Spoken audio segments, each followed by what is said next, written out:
브라질은 전 세계적으로 축구에 대한 열정, 뜨거운 춤, 그리고 숨이 멎을 듯한 열대 풍경으로 유명합니다. 하지만 이 생동감 넘치는 매력 뒤에는 많은 여행객들을 놀라게 하는 또 다른 미 브라질의 모습이 숨겨져 있습니다. 바로 이상한 법률과 기묘한 풍습들로 심지어 가장 강심장을 가진 여행자조차 충격을 받을 수 있습니다. 남미의 거대한 이 나라를 탐험하기로 마음먹기 전에 전 세계를 경악시키고 때로는 공포에 빠뜨린 12가지의 특이한 금기와 이상한 사실들에 대해 준비하셔야 합니다. 브라질의 예기치 못한 진짜 모습을 마주할 준비가 되셨나요?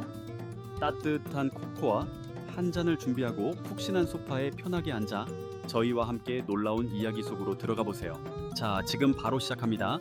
뱀섬, 세상에서 가장 위험한 금지된 땅. 뱀섬에 오신 것을 환영합니다. 지구상 어느 곳보다도 더 많은 맹독성 뱀이 1제곱미터마다 도사리고 있는 공포의 섬. 이곳은 누구든지 출입이 금지된 지역입니다. 아름다운 자연 풍경을 자랑하는 브라질의 이 케마다 그란지 섬 일라 다 케이마다 그란데 은 세계에서 가장 맹독성 뱀들이 서식하는 주요 서식지로 알려져 있습니다.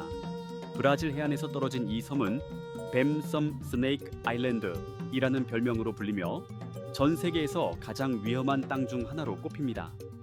이 섬의 면적은 약 43만 제곱미터로 상당히 넓지만 놀랍게도 1제곱미터당 평균 5마리의 독사가 서식하고 있습니다. 이로 인해 섬을 지나가는 어부들에게는 악몽 같은 존재로 여겨집니다. 이 섬에는 천적이 존재하지 않기 때문에 뱀들의 개체 수는 통제 없이 급격히 증가해 왔습니다. 현재 이 섬에는 황금 창리 살무사 골든 랜스 헤드 와이퍼를 비롯해 2,000에서 4,000마리 이상의 맹독성 뱀들이 존재한다고 추정됩니다.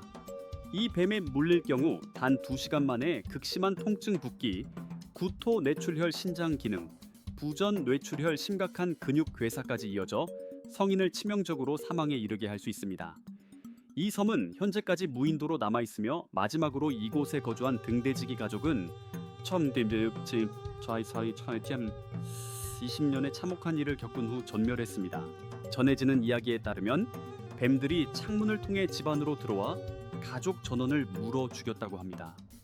또 다른 전설에 따르면 고대 해적들이 보물을 묻고 그 보물을 지키기 위해 일부러 맹독성 뱀들을 풀어놓았다고도 전해집니다. 그러나 이 이야기는 여전히 수수께끼로 남아있으며 만약 진짜 보물 주인이 돌아온다면 그조차도 이 치명적인 뱀들과 맞서야 하는 악몽을 피할 수 없었을 것입니다. 이처럼 극도로 위험한 환경 때문에 브라질 정부는 이 섬의 일반인의 출입을 전면 금지하고 있습니다. 현재 이 섬에는 오직 브라질 해군 연구자들 그리고 다큐멘터리 촬영을 위한 소수의 전문가들만이 특별 허가를 받고 들어갈 수 있습니다.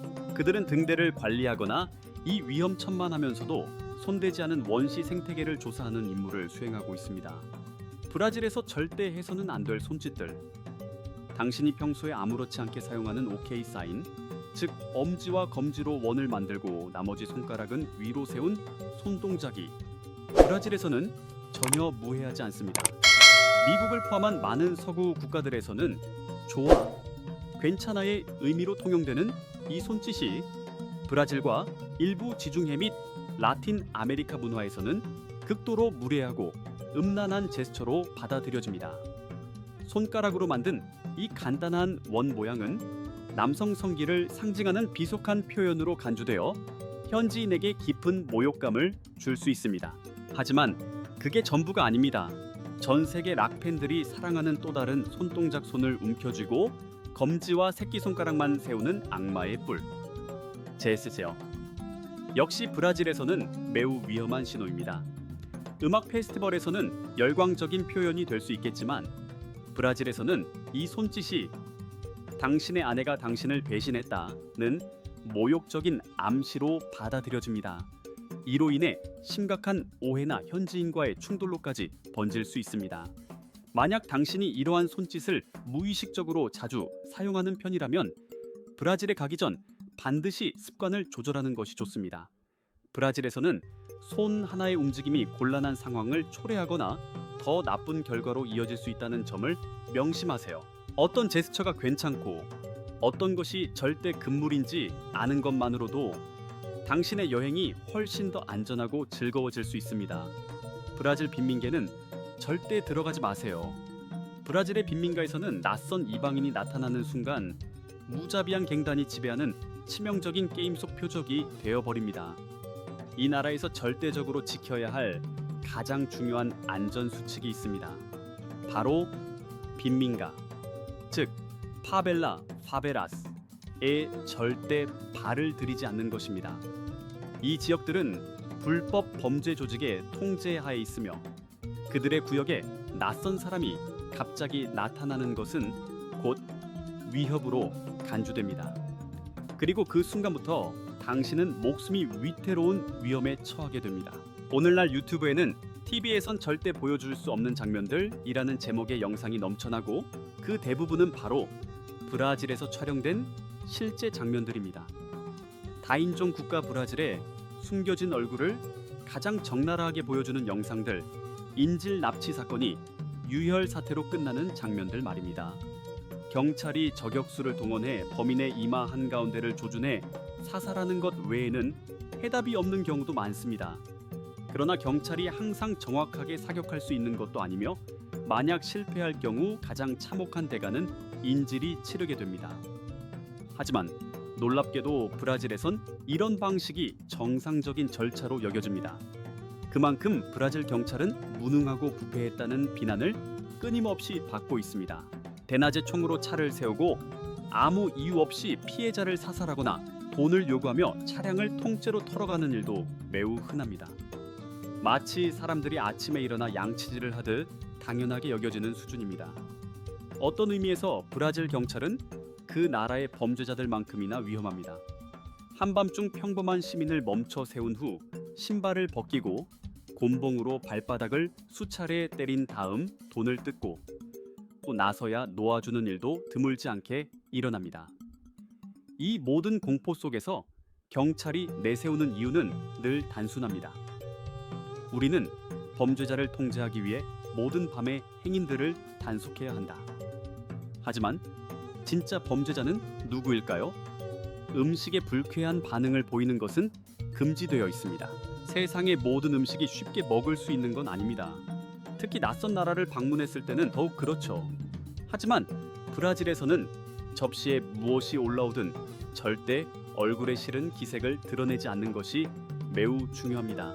식사 중에 불만을 표현하거나 불쾌한 표정을 짓는 것은 현지에서 강하게 비난받을 수 있는 무례한 행동으로 여겨집니다. 브라질 사람들은 모든 음식을 선물처럼 소중하게 여기며 그것을 자신들의 문화와 자부심의 일부로 간주합니다. 그래서 비록 당신의 입맛에 맞지 않더라도 절대 얼굴을 찡그리거나 투덜대서는 안 됩니다. 또한 브라질에서는 손으로 음식을 먹는 것 자체가 전반적으로 금기시됩니다. 브라질 사람들은 기본적으로 식사 시 포크와 나이프를 사용하는 것을 선호하며 보통 왼손에는 포크, 오른손에는 나이프를 들고 식사하는 것이 일반적입니다. 이외에도 성인이 길거리에서 아이스크림을 먹거나 껌을 씹으면서 걷는 것도 예의에 어긋나는 행동으로 여겨집니다. 샌드위치, 햄버거, 피자, 튀김, 치킨 등 길거리 음식조차도 브라질 사람들은 종이 타월로 감싸서 손에 직접 닿지 않게 먹고 피자를 먹을 때도 손보다 포크와 나이프로 자른 후 먹는 것이 흔한 문화입니다. 이렇게 하는 이유는 단순히 깔끔함 때문만이 아니라 기본적인 식사 예절로 여겨지기 때문입니다. 이런 소소한 규칙들을 존중하는 태도는 단지 무례함을 피하는 수준이 아니라 브라질 문화 속에 자연스럽게 녹아드는 방법이기도 합니다. 재산을 과시하는 것은 금지되어 있습니다. 당신은 미처 인식하지 못할 수도 있지만 브라질은 세계에서 가장 높은 범죄율을 기록하는 나라 중 하나로 개인 소지품을 과시하는 행동은 반드시 피해야 합니다. 반짝이는 목걸이나 반지 같은 화려한 액세서리를 착용하는 것은 이곳에서 매우 위험한 행동으로 간주되며 심각한 금기 사항입니다. 외출할 때는 값비싼 시계나 보석은 집에 두고 나오는 것이 좋으며 휴대전화 카메라도 주머니 깊숙이 보관하는 것이 안전합니다. 브라질의 일부 지역에서는 관광객들이 거리에서 휴대폰을 꺼내는 것조차 두려워할 정도입니다. 강도와 절도는 매우 흔하게 발생하며 이러한 범죄는 예고 없이 순식간에 벌어지기 때문에 항상 경계해야 합니다. 특히 외부에서 자신의 재산을 노출하면 범죄 타겟이 될 수 있으므로 낮은 프로필을 유지하는 것이 생존 전략입니다. 사람이 붐비는 거리 빈민가, 근처 혹은 관광지 한복판이라도 방심은 금물입니다. 나는 아무것도 가진 게 없다는 듯한 태도를 유지하는 것이 가장 현명한 여행 방식입니다. 눈에 띄지 않게 조용히 움직이고 호화로움을 뽐내는 대신 겸손하게 행동하세요. 당신의 안전을 최우선으로 생각한다면 브라질 여행은 훨씬 더 즐겁고 무엇보다 무사히 끝날 수 있을 것입니다. 신비롭지만 위험한 아마존 숲. 브라질의 화려한 색채 뒤에는 어두운 진실이 숨어 있습니다. 무자비한 갱단이 지배하는 거리, 그리고 범죄자만큼이나 두려움의 대상이 된 경찰. 아마존은 세계에서 가장 거대한 열대 우림으로 전체 면적이 무려 770만 km에 달하며 이 중 60%가 브라질 영토에 속해 있습니다. 남미의 이 나라를 여행하고 싶다면 먼저 생존 훈련부터 받아야 할지도 모릅니다. 왜냐하면 아마존 밀림에서 길을 잃는 순간 당신의 생존은 오직 그 기술에 달려있기 때문입니다. 아무리 무장을 철저히 했더라도 아마존 숲속에 혼자 있다면 당신의 생명을 보장할 수 없습니다. 여기서 마주해야 할 첫 번째 위협은 음식도 물도 아닌 바로 인간입니다. 아마존 깊은 곳에는 여전히 외부 세계와 단절된 미지의 원주민 부족들이 존재합니다. 그들은 결코 우호적이지 않으며 자신들의 영역에 침입한 외부인을 먹잇감으로 간주합니다. 그들의 무기는 원시적일지 몰라도 지형에 대한 지식은 총을 든 사람조차 공포에 떨게 만들고 실제로 살해당한 사례도 존재합니다. 인간 외에도 이 숲은 전설적인 존재들이 살아갑니다.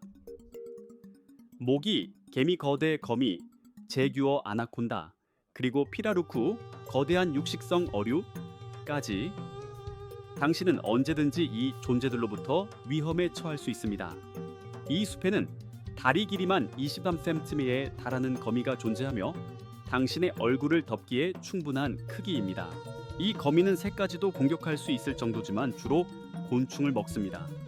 하지만 만약 당신이 그것을 건드린다면 독성 때문에 치명적인 위험에 빠질 수 있습니다. 많은 사람들이 아마존의 제규어나 아나콘다를 영화 속 괴물로만 생각하지만 현실에서는 당신이 단순히 넘어져 피부가 살짝 찢어진 것만으로도 이 포식자들의 본능을 자극할 수 있습니다. 그 중에서도 진짜 공포는 제규어입니다. 제규어는 크기로는 사자나 호랑이보다 작지만 엄청난 턱 힘과 빠른 속도로 인해 단 한 번의 공격으로 당신의 생명을 빼앗을 수 있습니다. 비록 아마존에는 제규어가 많지 않지만 단 한 번만 마주쳐도 당신의 운명은 신의 뜻에 달리게 됩니다. 이 고양이과 맹수는 악어를 전문적으로 사냥하는 유일한 종으로 그 위협성은 상상 이상입니다. 아나콘다에 대해서는 더 이상 말이 필요 없겠죠.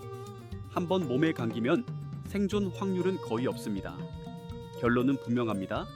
당신이 전문 연구원이 아니라면 아마존 숲은 가지 마세요. 도시에 머무르며 현지 사람들과 문화를 즐기세요. 그게 당신을 위한 최선의 선택입니다. 여자들만 사는 마을, 진짜 신랑이 필요한 곳. 싱글 남성 여러분, 지금 당장 펜과 종이를 꺼내세요. 외로움이 몇 년이든 상관없습니다. 당신의 반쪽이 기다리고 있을지도 모를 이곳은 분명 당신에게 천국 같은 곳이 될 겁니다.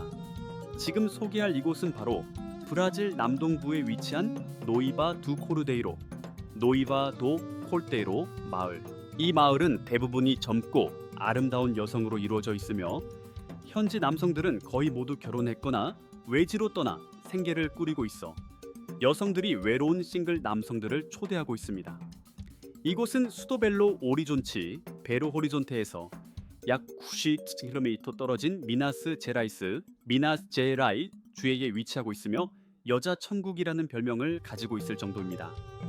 인구 약 600명 중 90% 이상이 여성이며 그중 약 300명은 미혼이자 일할 수 있는 나이입니다. 대부분의 남성은 18세가 되면 도시로 떠나고 주말에만 집에 오는 경우가 대부분입니다.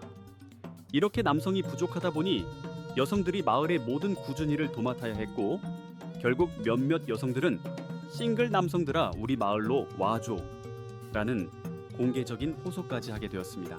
이 마을은 거의 페미니즘 공동체처럼 운영되고 있으며 농사부터 건축, 마을 계획, 종교 행사까지 모든 분야를 여성이 주도합니다. 남성이 없어도 번영할 수 있는 마을을 여성들 스스로 일궈낸 것입니다.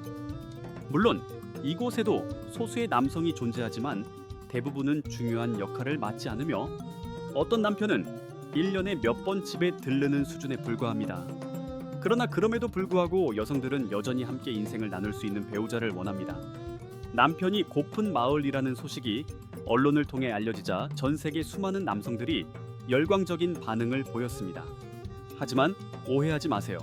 노이바 두 코르데이로의 여성들이 미혼이라고 해서 아무 남성이나 받아들이는 건 아닙니다. 그들은 나름의 조건을 가지고 있습니다.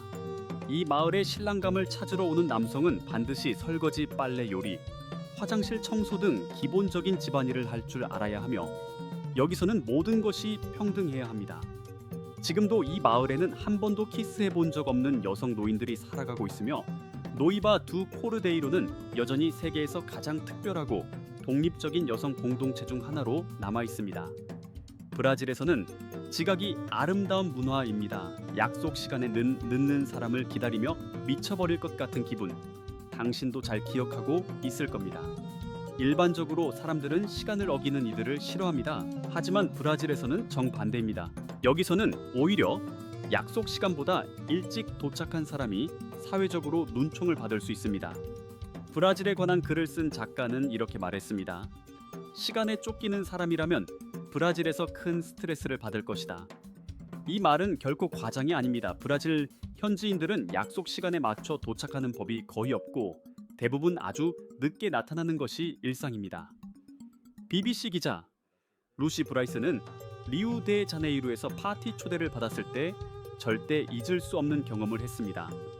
그녀는 약속 시간보다 겨우 몇 분 늦게 도착했지만 놀랍게도 거실에는 아직 정리되지 않은 음식 봉투들이 널려 있었고 주최자는 막 샤워를 끝내고 나타나 아직 준비 안 됐어 라며 웃으며 말했죠. 브라질 사람들의 여유로운 삶의 태도, 해변에서 살아가는 듯한 느긋함, 그리고 심각한 교통체증, 길거리에서 친구를 만나 대화하느라 지연되는 일상은 정시에 도착한다는 개념 자체를 무의미하게 만듭니다. 이러한 문화는 파티와 모임에도 영향을 미치는데 대부분의 주최자들은 파티 시간을 일부러 늦추는 것을 예의 있는 태도로 여깁니다. 리우데자네이루처럼 자유로운 분위기의 도시에서는 이러한 암묵적인 룰이 거의 불문율처럼 자리 잡고 있습니다. 그러나 브라질인들도 늦어도 되는 상황과 절대 늦어서는 안 되는 상황을 명확히 구분합니다. 친구들과의 만남, 축제, 사교 모임에서는 30분 이상 늦는 것이 일반적이지만 회의나 비즈니스 미팅과 같은 공식적인 자리에서는 최대한 시간에 맞춰 도착하려고 노력합니다. 결국 브라질에서는 지각이 무례가 아닌 하나의 사회적 코드인 셈입니다. 단 언제, 어디서 어떻게 늦느냐를 정확히 아는 것이 중요하죠. 공식 초청 누드 비치, 브라질의 은밀한 해변들. 브라질 당국은 일반적으로 괴롭힘이나 외설로 간주되는 행동에 대해 매우 엄격한 입장을 취합니다. 하지만 놀랍게도 누드 비치에 대해서는 전혀 다른 태도를 보입니다. 브라질에는 파라이바 바이아, 에스피리투 산투, 리우데자네이루, 산타 카타리나 등 총 5개 주에 걸쳐 공식적으로 등록된 누드 비치가 무려 8곳이나 존재합니다. 그 중에서도 가장 유명한 곳은 바로 프라이아 두 탐바바, 피라이아 도 탐바바 해변으로 1992년부터 운영된 브라질 최초의 누드 비치입니다. 이곳은 숨이 막힐 듯한 자연 절경으로도 유명하죠. 많은 관광객들에게는 이런 해변이 어색하고 충격적으로 느껴질 수도 있지만 브라질 현지인들에게는 꽤 자연스러운 공간으로 받아들여집니다. 그들에게 누드 비치는 단지 벗는 장소가 아니라 신체에 대한 자유로움과 해방을 존중받는 공간입니다. 하지만 이 자유에는 반드시 따라야 할 암묵적인 규칙이 존재합니다. 절대 다른 사람을 무단으로 촬영하거나 동의를 받지 않은 채 사진이나 영상을 찍어서는 안 됩니다. 누군가가 당신의 사생활을 존중해 주길 바란다면 당신 역시 그들의 경계를 침범해서는 안 됩니다. 이 해변에서의 경험은 오직 존중과 배려가 바탕이 될 때에만 진정한 해방과 편안함을 느낄 수 있는 것입니다. 혼자 맥주 마시는 건 금기입니다. 브라질 문화에서 맥주를 마신다는 건 단순히 한 잔의 음료를 즐기는 것이 아닙니다. 그것은 사람들을 하나로 모으는 강력한 사회적 의식이자 따뜻한 인간 교감의 시작입니다. 브라질 사람들에게 맥주는 파티의 상징이자 대화의 매개체이며 가족, 친구, 동료들과 웃고 떠들며 즐기는 삶의 일부입니다. 이들은 혼자 조용히 술을 마시는 걸 거의 하지 않으며 맥주 한 병을 들었다면 주변 사람들과 나누는 것이 기본 매너입니다. 예를 들어 701ml 병맥주를 마실 때 자기 잔에 따르기 전에 옆 사람 잔부터 먼저 채워주는 것이 자연스럽습니다. 때로는 처음 보는 낯선 이에게도 작은 잔을 내밀며 같이 마시자고 권하는 모습도 흔히 볼 수 있습니다. 이런 공동체 중심의 음주 문화는 브라질이 세계에서 손꼽히는 맥주 및 주류 소비국이라는 사실을 잘 설명해 줍니다.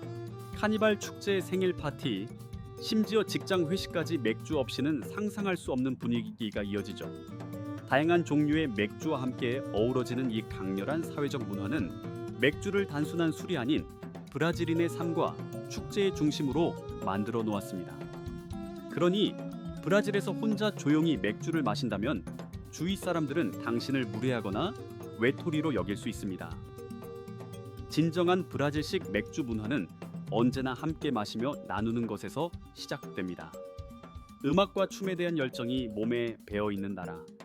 브라질 사람들은 음악에 맞춰 춤추기 위해 태어난 것처럼 보입니다. 이건 브라질을 다녀간 모든 여행객들이 입을 모아 말하는 인상입니다.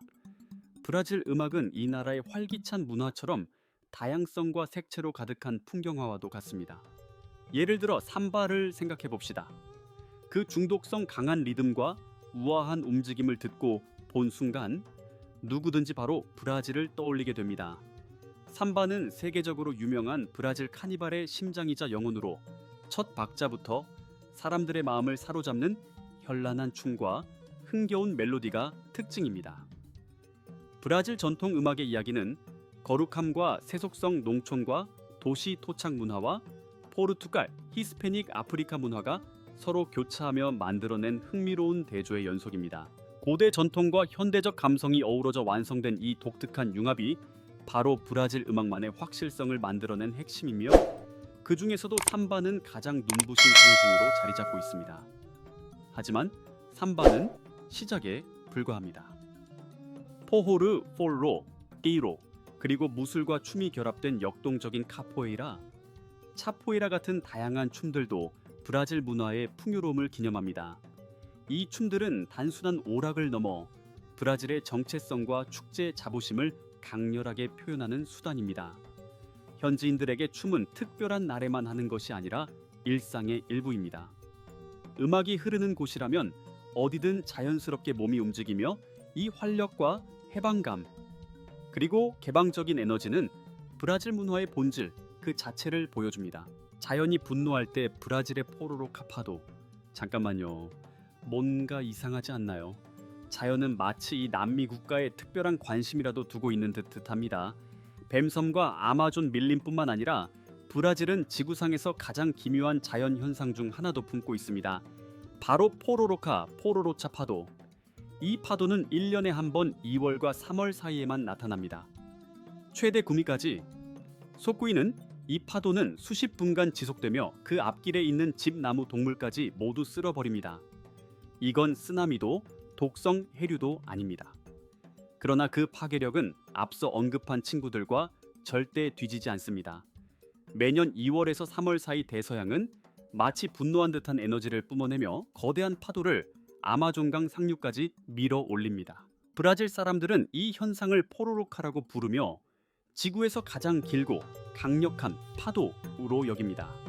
이 현상은 대서양의 조수가 아마존강의 협곡처럼 좁고 얕은 강 입구에 도달할 때 발생합니다. 좁고 얕은 수심에서 조류가 강으로 밀려들며 그 과정에서 최대 6선에 달하는 높고 길게 이어지는 파도가 형성되는 것입니다. 이 파도는 최대 30분 넘게 지속될 수 있습니다.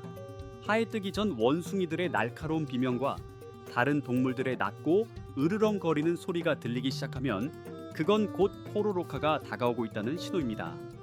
파도가 육지에 도달하면 길가의 나무부터 주택까지 거의 모든 것을 휩쓸며 파괴합니다. 그럼에도 불구하고 위험 속의 짜릿함을 즐기기 위해 이 파도를 타러 몰려드는 서퍼들도 적지 않습니다. 일반적인 조류는 예측 가능하지만 포로로카 같은 간극기 조류는 매우 예측하기 어렵습니다. 바람 수심 계절 변화 등 여러 변수에 따라 발생 여부가 달라지기 때문입니다. 기록에 따르면 2003년에 발생한 포로로카는 무려 37분간 지속되며 50km에 걸쳐 이동했고 주변 대규모 지역에 큰 피해를 입혀 많은 사람들이 하루아침에 집과 생계를 잃고 빈곤에 빠지게 되었습니다. 오늘도 저와 함께 브라질의 기묘하고 놀라운 세계를 탐험해 주셔서 감사합니다. 여러분은 이 특별한 나라에 대해 어떻게 생각하시나요? 아래 댓글로 여러분의 의견을 공유해 주세요. 브라질은 활기차고 다양성이 넘치는 나라로 흥미로운 매력과 동시에 놀라운 특이함이 공존하는 곳입니다. 뱀섬 아마존 밀림 포로로카 파도처럼 자연의 경기론뿐 아니라 기이한 법률과 독특한 풍습들을 알게 되면서 저는 호기심과 함께 약간의 경계심도 느끼게 되었습니다. 한편으로는 이러한 특징들이 브라질의 풍부한 문화와 숨 막힐 듯한 자연을 보여주는 요소이자 이 나라를 특별하게 만드는 생동감의 근원이라고 생각됩니다. 하지만 다른 한편으로는 이면에 존재하는 사회적 문제, 안전 문제, 그리고 여행자들이 반드시 인지해야 할 위험들을 반영하는 요소들이기도 합니다. 개인적으로 저는 브라질을 볼 때 중립적인 시선을 유지하는 것이 중요하다고 믿습니다. 단순히 부정적인 면만 보고 판단해서도 안 되며 그렇다고 해서 모든 것을 이상적으로 미화해서도 안 됩니다. 어느 나라든 장점과 단점이 공존하기 마련이며 바로 이런 대비와 복합성이 브라질을 더욱 독특하고 매력적인 탐험지로 만드는 요소라고 생각합니다. 결국 이 나라는 당신이 어떻게 경험하느냐에 따라 전혀 다른 얼굴을 보여주는 곳입니다.